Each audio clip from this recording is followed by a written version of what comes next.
Muy buenas noches. El día de hoy estamos dando inicio a la Cátedra Marcelo Quiroga Santa Cruz.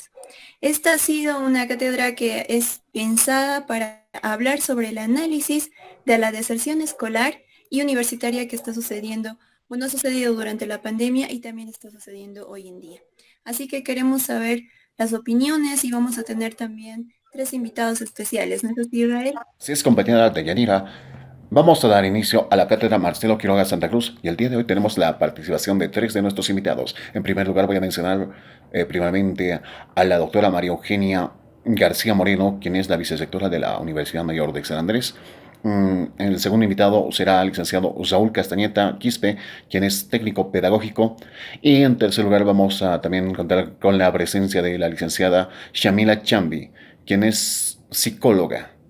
Y los tres nos van a dar su punto de vista sobre este análisis de la deserción escolar y universitaria.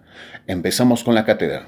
Bienvenidos. Bueno, antes de iniciar ya con la participación de los tres expositores importantes que vamos a tener el día de hoy, vamos a presentar unas cápsulas pequeñas que realizamos a dos importantes personalidades que son el licenciado Pomar de la carrera de Comunicación Social y a la licenciada Villarreal. Por favor, van a ir pasando las cápsulas.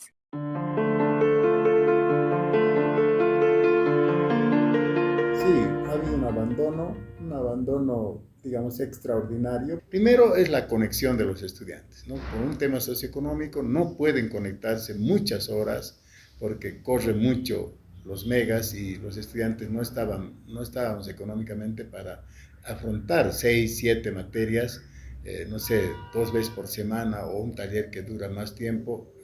Ese es el principal problema, ¿no? De poder cubrir los megas o el gasto que se hace en Internet. O sea, estábamos muy desde la escuela, 14 años, pasar clases en un aula, luego en un año, 2 años más en la universidad, cuando de pronto te corten y ahora estás en tu casa o en tu trabajo o en la cocina o en el dormitorio o echado en tu cama, ¿no? Poniendo una foto y estés en una clase. Asumir eso es difícil, es complicado, no es rápido, no es fácil, lleva su tiempo. Entonces, ese es el otro gran problema. Yo vuelvo a la idea de proceso, ¿no? Yo he tenido varias experiencias negativas con el tema de la virtualidad y la relación docente-estudiantil, porque finalmente uno no puede ver quiénes están detrás de la pantalla.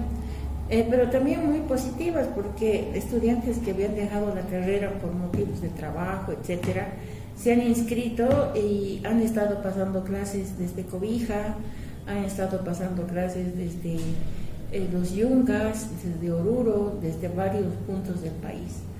Y en lo que a mi experiencia personal se refiere, yo creo que más bien han sido aspectos positivos.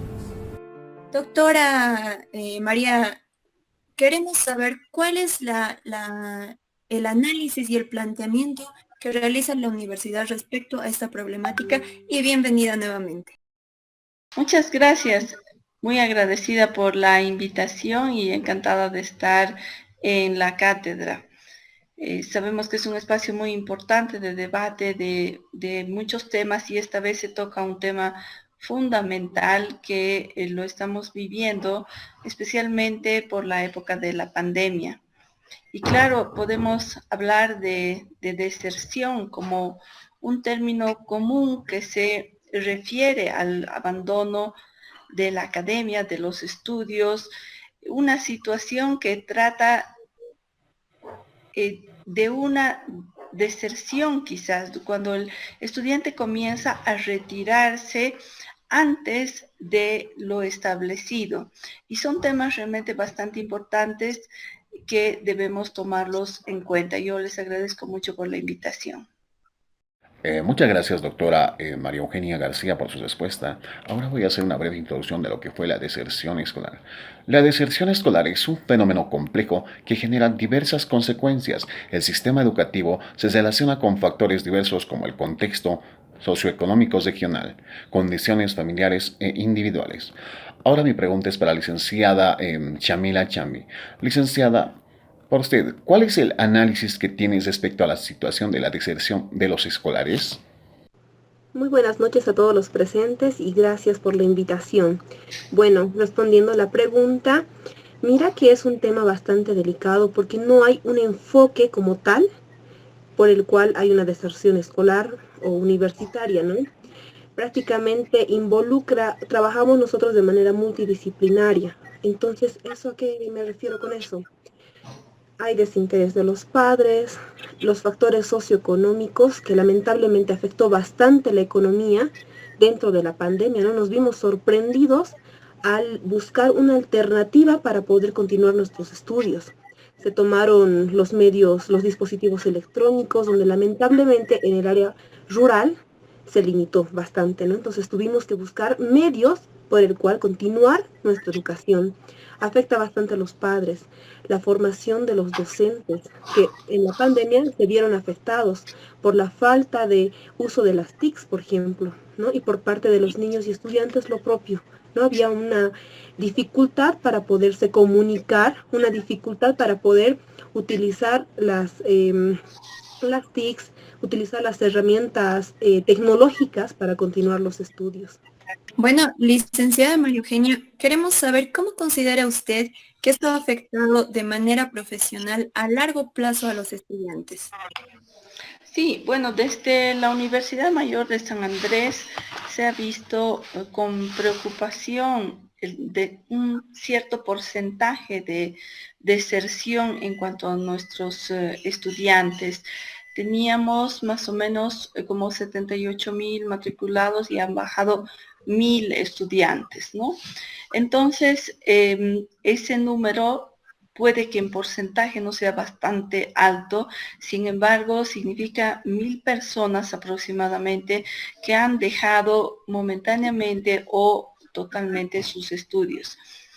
Definitivamente los factores son varios y en algunos coincido con la persona que me ha antecedido en que primero ha venido un factor económico ocasionado por la pandemia, a través del cual muchas personas han tenido que dedicarse a trabajar para mantener y apoyar económicamente a sus familias, y los estudios han quedado postergados o relegados o enviados a un segundo plano.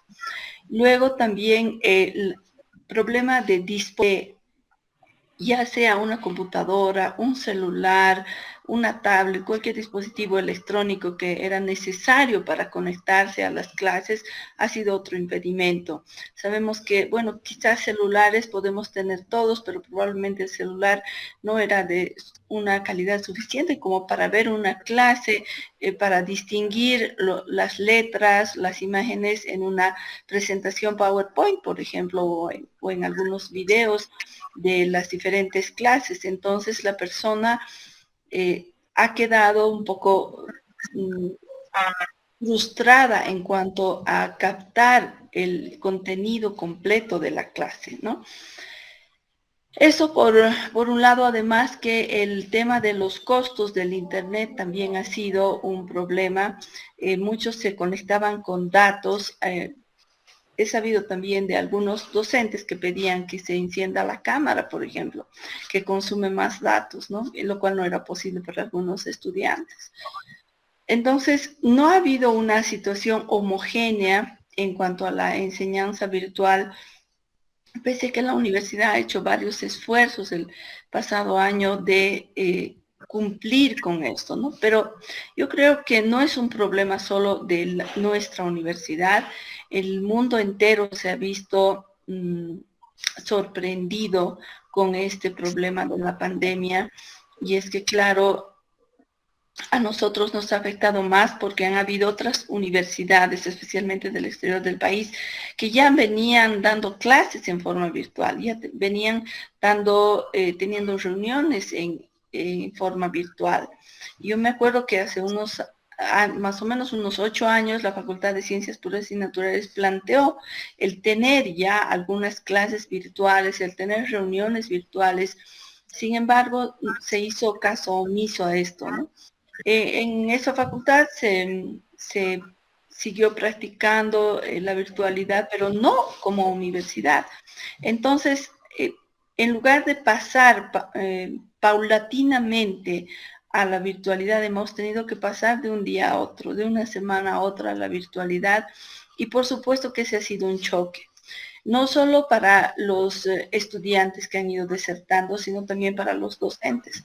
Han habido muchos docentes que no sabían cómo conectarse, que han ido conectándose a través de sus ayudantes, a través de sus hijos, con la colaboración de algún familiar, o directamente quienes no tenían apoyo no se han conectado. Entonces, claro, el estudiante, al ver que no hay una continuidad en la formación, pues posterga, ¿no? Se dedica al trabajo o se dedica a inscribirse a otro curso más corto y puede dejar postergadas las clases, ¿no? Esto puede ser un problema porque esta postergación, el no llegar a una conclusión como tal, significa muchas cosas, ¿no? El título, el cartón que se nos da es realmente la constancia de que nosotros hemos estudiado, de que nos hemos graduado, que estamos titulados, que somos profesionales. Si cortamos eso, si solamente, por ejemplo, llegamos a egresar y no tenemos nuestro título, no tenemos con qué validar nuestra educación, y eso es un conflicto realmente, eso es un problema, ¿no? Entonces, creo que ha sido una etapa bastante dura, sin embargo, que poco a poco la estamos restableciendo. Las vacunas es algo fundamental para poder volver a la presencialidad o semipresencialidad y evitar la deserción, ¿no? Y bueno, esperemos que también el tema económico vaya mejorando, porque considero que es otro factor importante que tiene que ver en la deserción de estudiantes. Gracias, doctora María Eugenia García. Ahora mi pregunta es nuevamente para la licenciada Shamila. Licenciada Shamila, ¿usted cómo puede comparar una clase presencial con una clase virtual? Se dice que desde el año 2020 aparecieron nuevas plataformas que tal vez era de total desconocimiento de parte de los profesores, docentes universitarios, también de los mismos estudiantes. ¿Será que estas nuevas plataformas como Moodle afecta, digamos, a los niños y adolescentes? Porque hoy en día, digamos, los que están en etapa de crecimiento ya no pueden escribir, ya no pueden hacer sus tareas, presentar en un cuaderno o realizar ejercicios. ¿Eso afectará tal vez a nuestros estudiantes como niños y adolescentes? Mira que hay dos tipos de modalidades, ¿no? La presencial y y la virtual. Hay pros y contras en ambos, ¿no? Por ejemplo, si hablamos en el aspecto virtual, podemos tomar en cuenta de que si muchos estudiantes han tenido la dificultad a un inicio de poder utilizar las diferentes plataformas virtuales, hacer el uso correcto de las herramientas como tal, a otros les ha sido muy beneficioso porque han podido tomar cursos en exterior, cursos a distancia sin tener que estar presentes, ¿no? Entonces se nos ha abierto las puertas. Podríamos decir que si bien vamos a invertir en datos o vamos a invertir en nuestro internet, también estamos colectando, también estamos teniendo más conocimiento, estamos obteniendo libros virtuales, certificados virtuales, que ya no es tan difícil, ¿no? Como en algún momento se nos ha presentado, ¿no? Entonces, de poder ir al extranjero, por ejemplo, por un curso. Lo virtual nos ayudó en que yo pueda tomar un curso en el extranjero, por ejemplo, ¿no? Y no tenga esa dificultad de ir o de tener que hacer un viaje. Pero por otro lado, sí al inicio, perdón, se nos fue complicado, ¿no? Porque no sabíamos el uso correcto de las plataformas virtuales. El cómo poner una tarea, cómo colgar la tarea, cómo resolver un examen, lo que sí nos ha afectado bastante, por ejemplo, emocionalmente.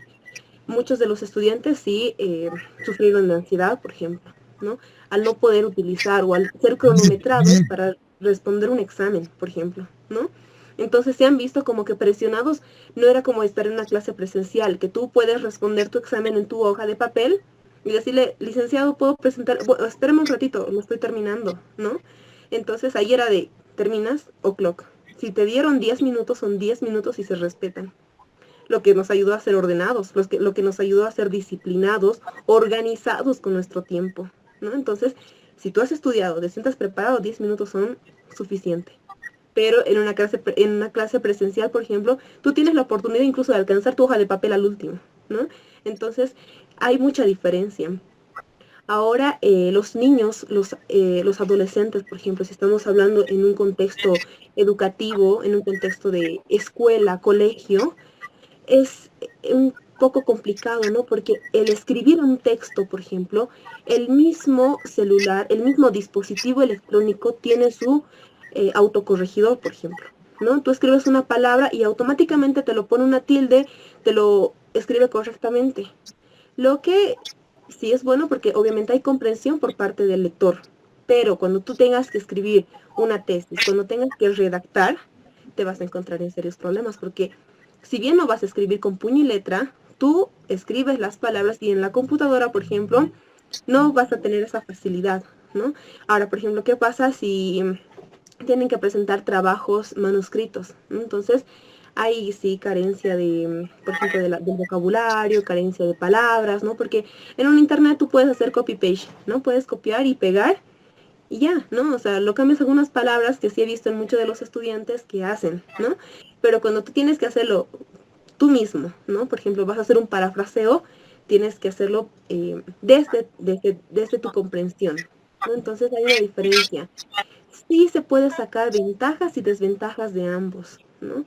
Porque nos ahorra tiempo, si hay personas que trabajan y estudian al mismo tiempo, lo que las clases virtuales sí nos favorecen. Pero por otra parte es muy diferente estar frente a frente con tu docente, porque tú puedes y tienes la posibilidad de preguntar en ese instante, ¿no? Entonces sí hay pros y contras en ambos, en clases virtuales como en clases presenciales. Bueno, las intervenciones son muy interesantes, pero también tenemos las o sea, hemos realizado un sondeo de los estudiantes, de los universitarios, tanto de los escolares, para saber cuál es la opinión, qué es lo que ellos han podido observar, tal vez las dificultades que han tenido también durante esta transición de cambiar a lo presencial a lo virtual. Así que por favor, vamos con los sondeos.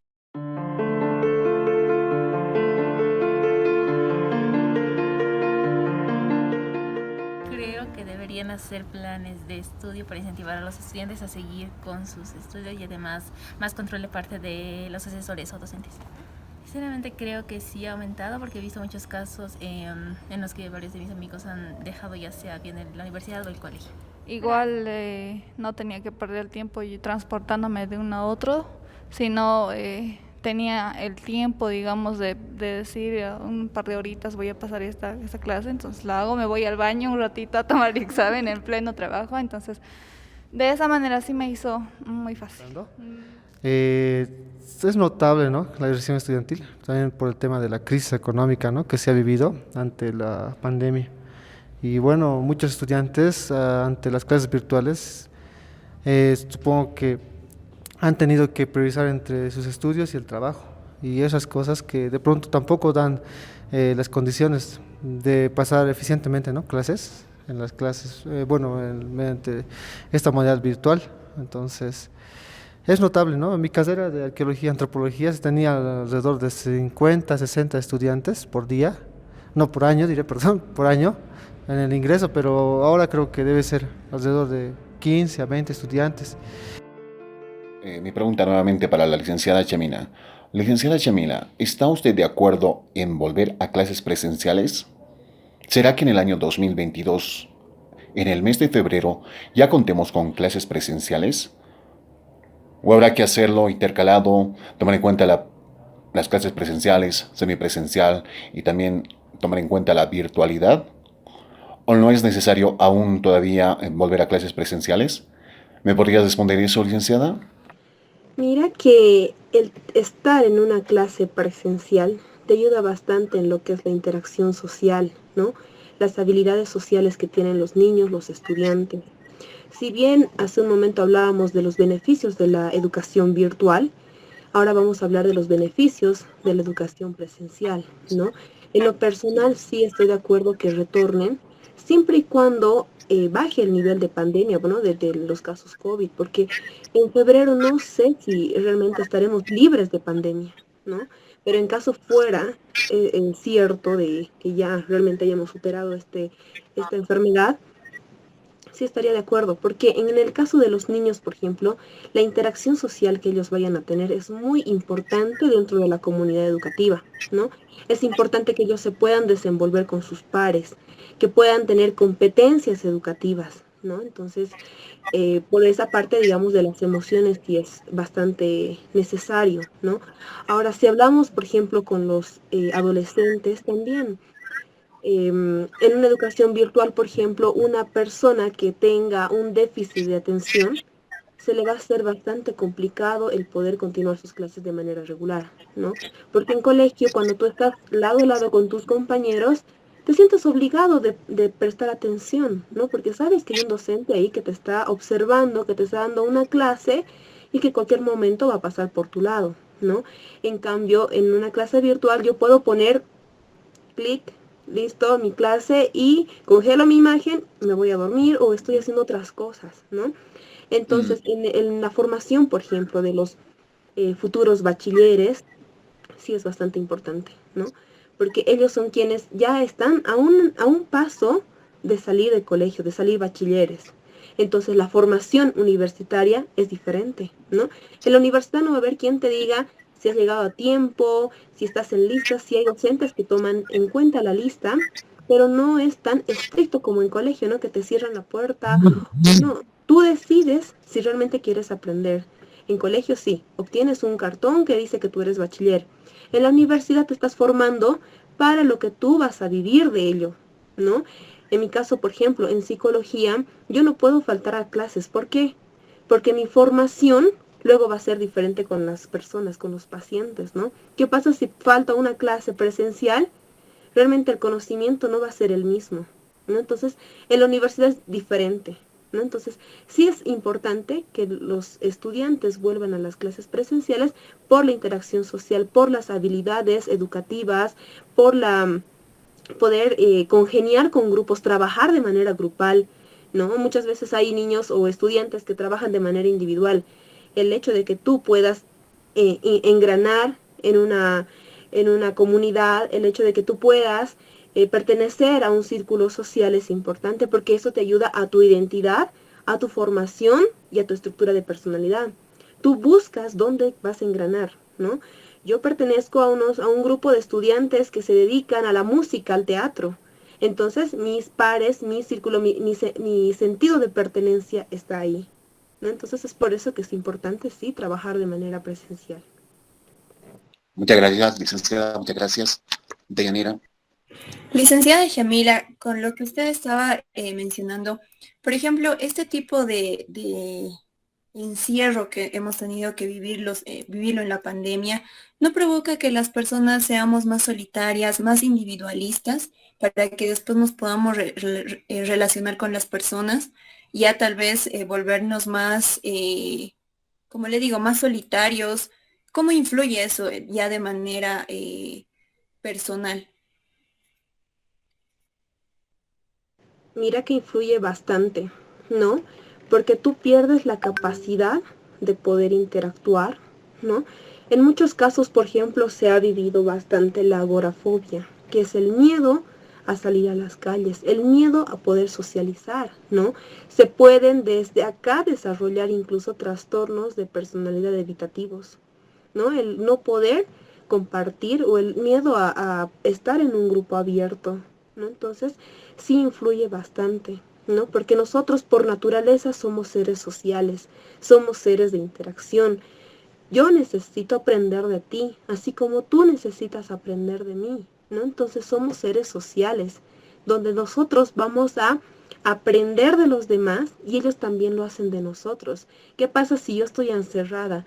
Cierro mis conocimientos, me cohíbo, si bien voy a dedicarme a estudiar por una red digital, por una red de internet, que está maravilloso, pero ¿dónde luego los vas a explotar?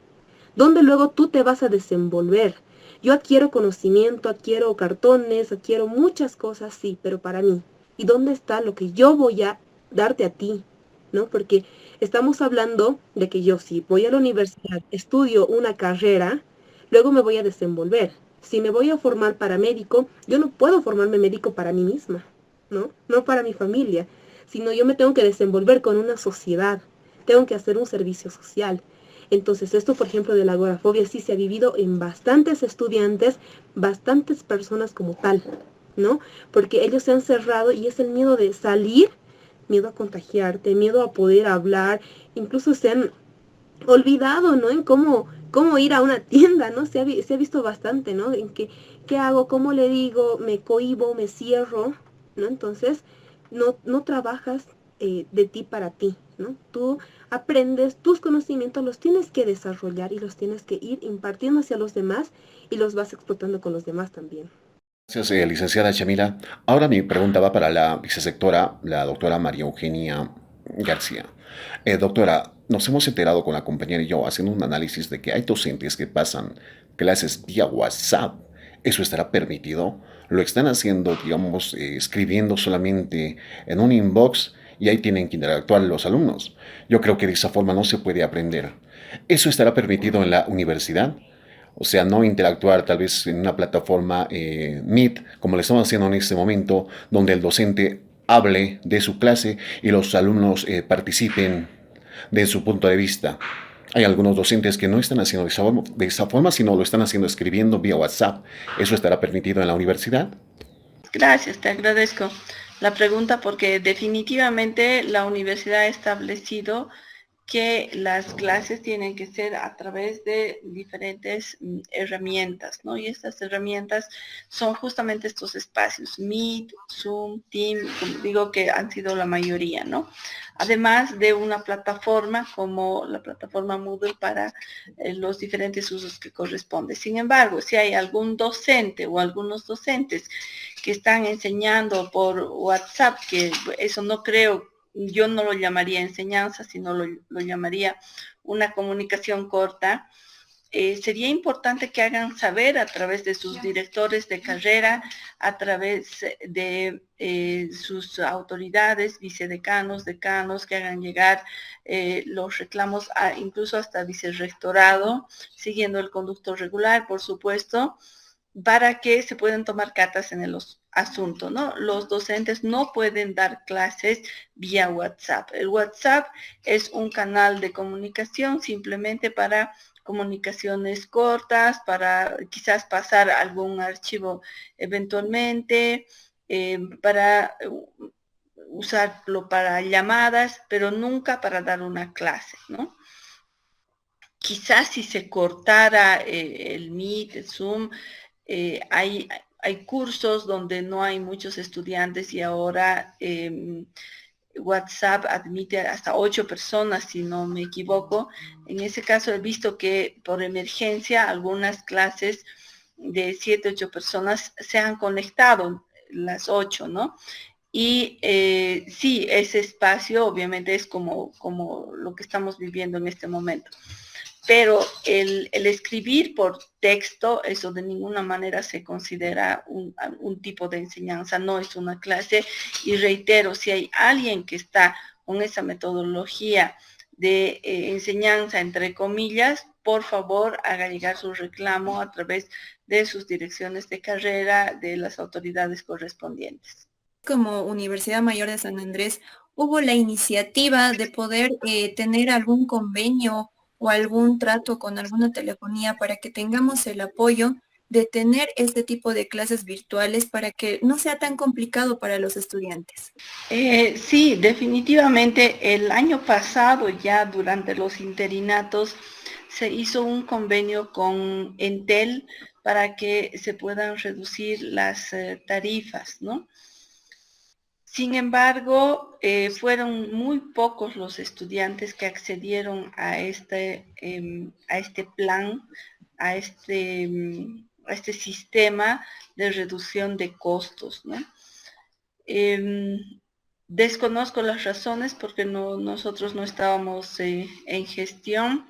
Probablemente no haya habido una buena difusión. Sin embargo, fue una coordinación del informe que tengo, fue una coordinación entre las autoridades interinas y la Federación Universitaria Local, que estuvieron poniendo el esfuerzo, el empeño en lograr este convenio, se hizo el convenio, pero no hubo respuesta de muchas personas. Entonces eso, claro, llamó altamente la atención. Y claro, se pensó que al no haber respuesta, entonces había la disponibilidad de la conexión a Internet. Entonces, a veces tenemos opciones, tenemos oportunidades, pero no las logramos captar, ¿no? Eso también hay que considerar. Bueno, y la pregunta para ambas, ¿ustedes cómo creen que va a ser el futuro de la educación a partir de la experiencia de las clases virtuales? ¿Creen que va a poder mejorar en algo o estamos tal vez retrocediendo con el aprendizaje? Bueno, si me permite, Shamila, yo creo que hemos dado un paso con la virtualidad y llegó para quedarse. Sin embargo, desde mi óptica, creo que vamos a vivir en un sistema mixto, tanto de virtualidad como de presencialidad, ¿no? Un sistema semipresencial. Y de hecho, no deberíamos perder la virtualidad, porque como decía Shamila, la virtualidad nos permite conectarnos con el mundo.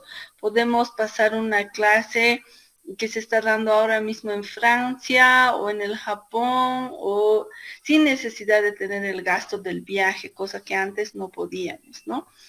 Podemos tener un congreso virtual y todos están conectados al mismo tiempo de diferentes partes del mundo. Claro, es muy linda la socialización, el contacto con la gente realmente no tiene comparación. Sin embargo, para el tema de reducción de costos en eventos, claro, ahí se pone en una balanza, ¿no? Al final lo que se obtiene definitivamente va a ser mayor porque tenemos la posibilidad de asistir a muchos eventos internacionales en un año, cosa que antes no podíamos, ¿no? Entonces yo creo que la educación va a ser más globalizada con el tiempo.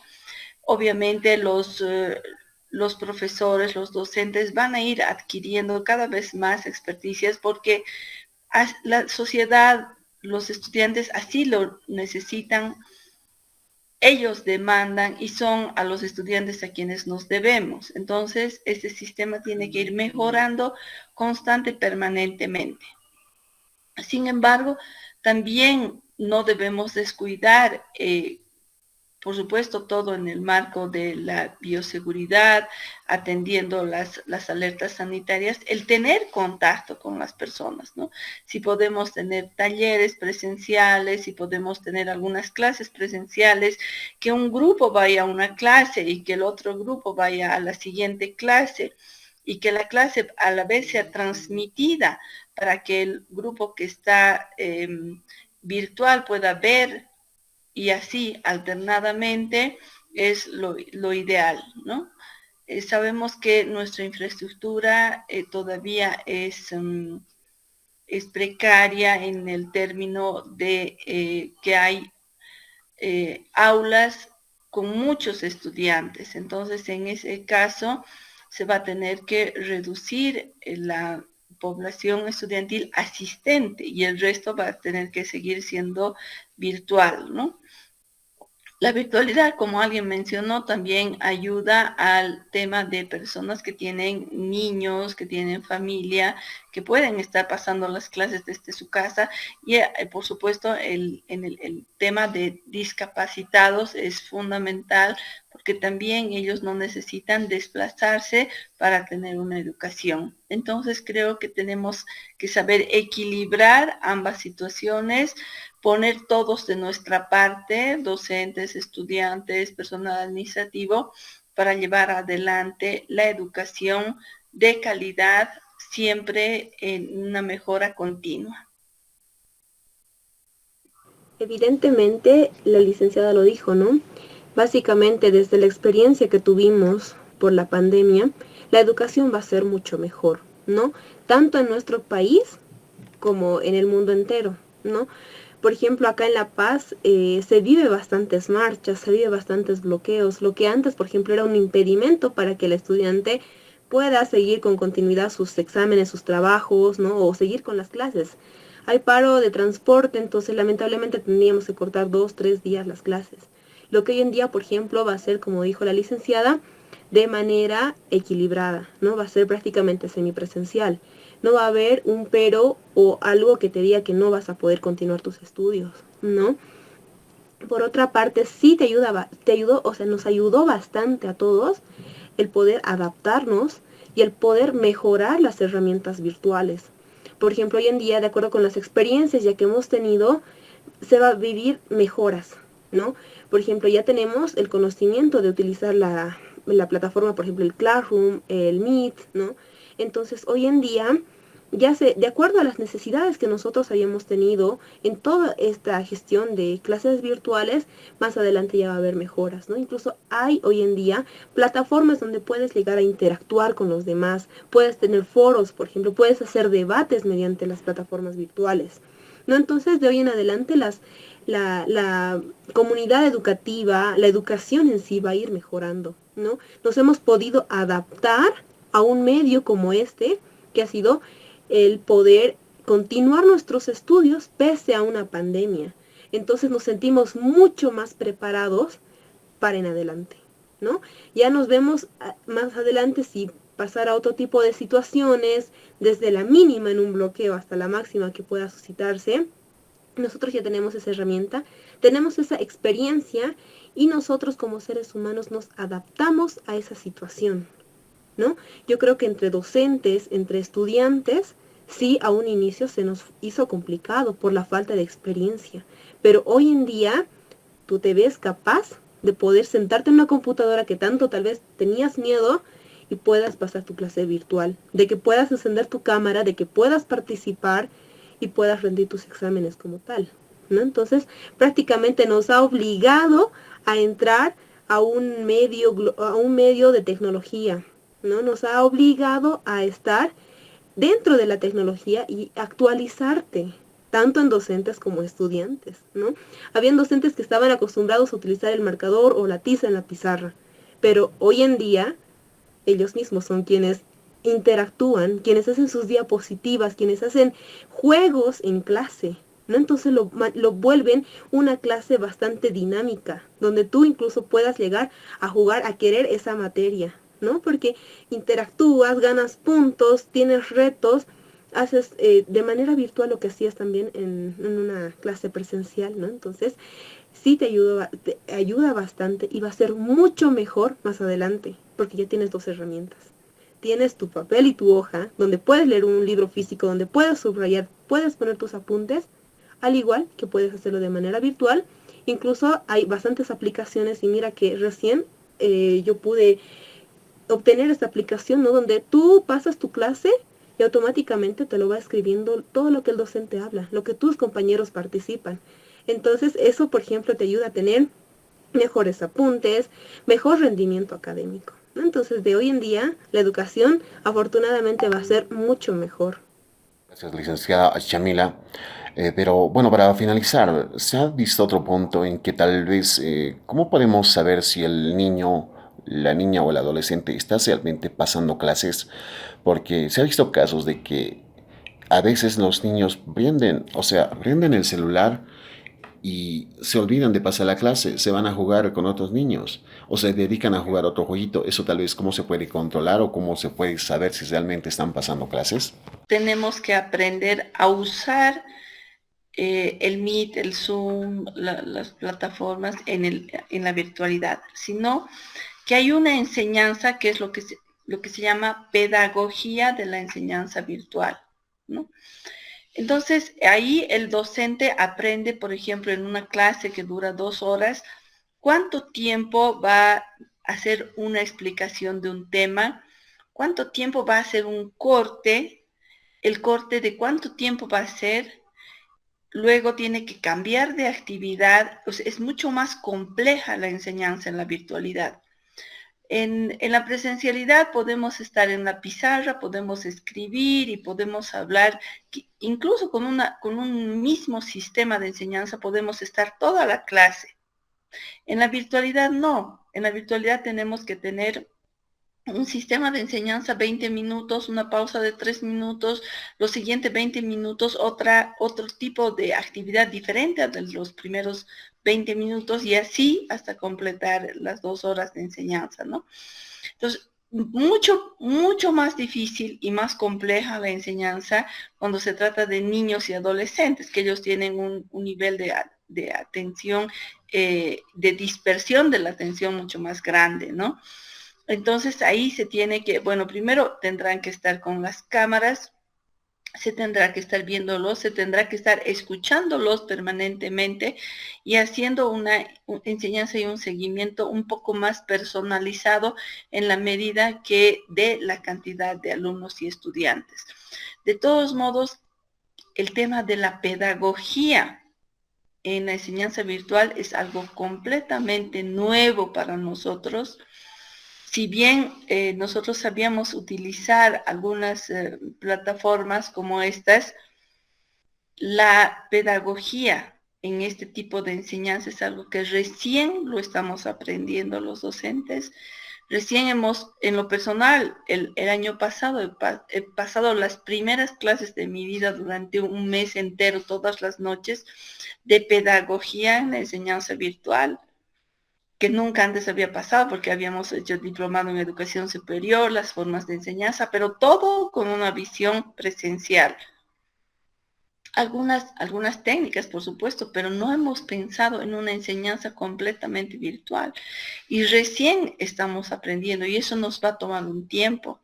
Entonces, como decía, mucho más difícil cuando hablamos de niños pequeños que se distraen más fácilmente. Sin embargo, esto va a tomar un tiempo más, pero ya los docentes con todas esas capacitaciones que van a ir teniendo van a llegar a un nivel de experticia tal que van a poder a través de la pantalla lograr captar la atención de ese niño, lograr captar la atención de ese adolescente para que él pueda aprender y responder en la misma forma que en un sistema presencial, ¿no? O por lo menos en un sistema, en una forma parecida a la presencial.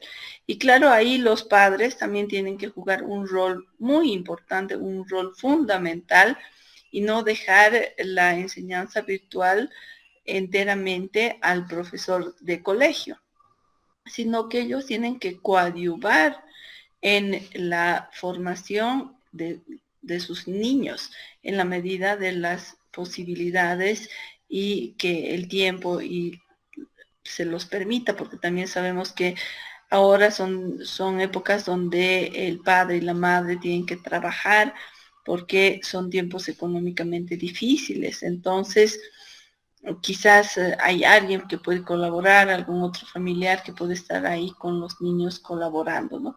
Pero yo estoy segura de que este tema de sistema de enseñanza, la pedagogía de enseñanza en la virtualidad va a ir mejorando en tal forma que se va a poder controlar perfectamente a los estudiantes y evaluar su aprendizaje en forma virtual también.